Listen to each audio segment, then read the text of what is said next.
Naughty Cat Cafe is a giant foster home. Any given time, we have between 30 and 40 rescue cats that we have to look after. It is a new concept, so we introduce the idea of a cat cafe to everyone who comes and visits. And then we also help get these cats adopted. They're all from the shelter and they're adoptable. People come and visit, and if they fall in love, then they can apply to take one home. Like Sybil, who actually goes home today. And people come here and they love them and socialize them, and the adoption is the goal. It's not the expectation, but many people do. The genius of the concept is that even though they might not adopt because it is the goal but not the expectation, they come, they contribute, they pay an entry fee that sustains the facility, and the time that they spend here is love and socialization that the cats would not have gotten in a cage in the shelter, and therefore it makes them inherently more adoptable for the local people using this as an adoption platform. It helps relieve the stress from the shelters, and it just helps the cats get adopted. So yeah, we really enjoy doing it. The Hamilton County shelters were overcrowded. They were to the point where there was conversations about euthanizing healthy, adoptable adult cats simply for overcrowding.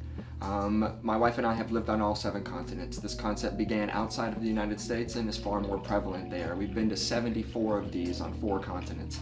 We were familiar with the concept. We knew the potential added value that it had in terms of getting shelter cats adopted. So it seemed like the community had a problem and we were aware of the fix, and so it was kind of a no-brainer, if you will. It's of course scary starting any business, and especially one that involves animals. You know, we're not selling toasters. These are living creatures that we're trying to help and find homes for. While our focus is on the cats, it is a necessary evil to have a small business element to it, and that is where a lot of cat cafes fall short. The concept is, since it's not inherently lucrative and has such a high failure rate, and also is very new and unfamiliar to a lot of people, is not really an attractive investment from a mainstream lender or an angel investor.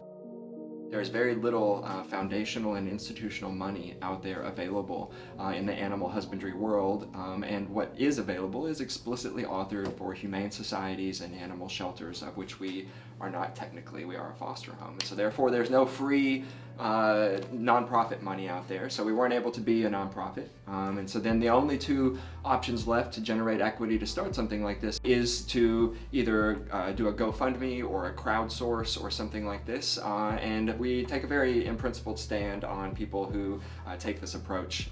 It's disingenuous to the impetus of the concept, and the impetus of the concept is to support the local shelter. And if you parachute into a community with a shiny new idea of a fancy cat cafe, people will be enamored by it and they will pull it out of their pockets and support you, but it is the same pockets and the same money that they probably would have previously been giving to the partner shelter that you're meant to be supporting. And with a 90% failure rate, we also thought it was very cheeky to take the community's money and gamble it like that. So then, therefore, we were left with necessity compelling us to generate the equity ourselves.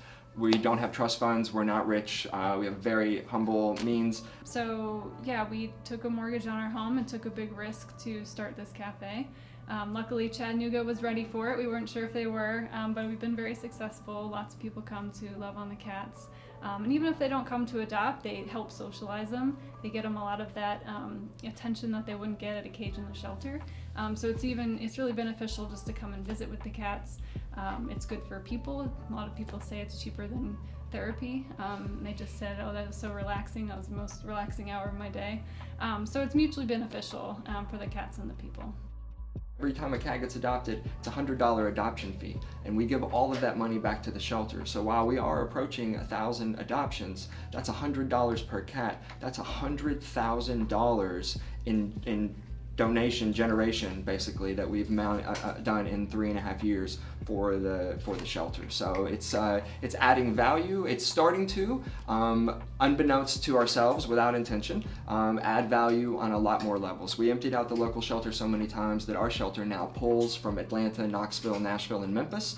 So the ripple effect the positive effect that this is having on the community has now expanded to the region, if you will. And so seeing organic things like that happen has been very encouraging. It's very motivating. And yeah, we've spent our lives trying to save the world, and then at the end of the day, we settled down here in Chattanooga and are just trying to save some cats.